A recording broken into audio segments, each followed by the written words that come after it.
Well, to Brazil now, and President Lula da Silva has made an unexpected return to Belem in a high-level bid to seal a deal as COP30 nears its end.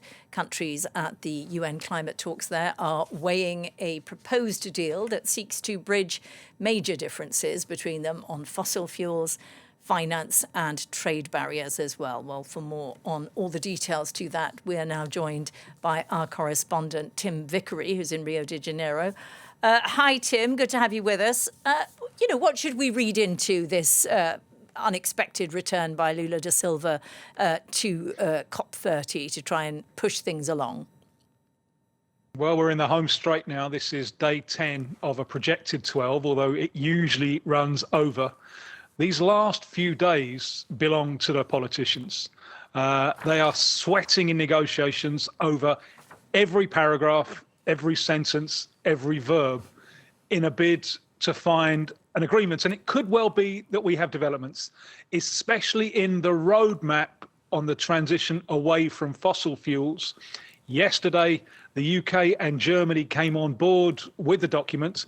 Now, if agreement can't be reached, if there is no effective consensus, then the dreaded Rule 16 is applied and everything is put back to the next COP a year from now. It looks as if the presence of Lula is to ensure that there will be no Rule 16 on this issue and that a document, and it's possible that the first package of documents could be agreed and could be presented soon to the plenary meeting of COP30. So most people are seeing Lula's surprise presence here in the home straight as a proof that progress is imminent. What are the final sort of obstacles that he has to make sure are surmounted? What does he have to fix to get that deal? Well, there's plenty of obstacles. I mean, the focus at the moment is all on this blue zone, which is the area which is restricted to politicians and diplomats. But also there's a considerable presence of civil society in this, and the dance of democracy can be messy sometimes, and it's clear that there is an incompatibility of views with some in the blue zone and some outside, where inside the tent, if you like, there is a hope in green capitalism. Outside the tent, there is a view that capitalism itself is the enemy. So there's an incompatibility there, and the tensions are very evident.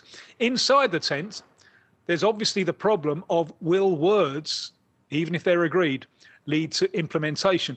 And there's a disappointment hanging over this so far with this fund which Brazil has presented, this Tropical Forests Forever Fund, a market-based solution in a bid to ensure investment to protect the rainforests. This was trumpeted at the start of COP, a target of $10 billion of government money.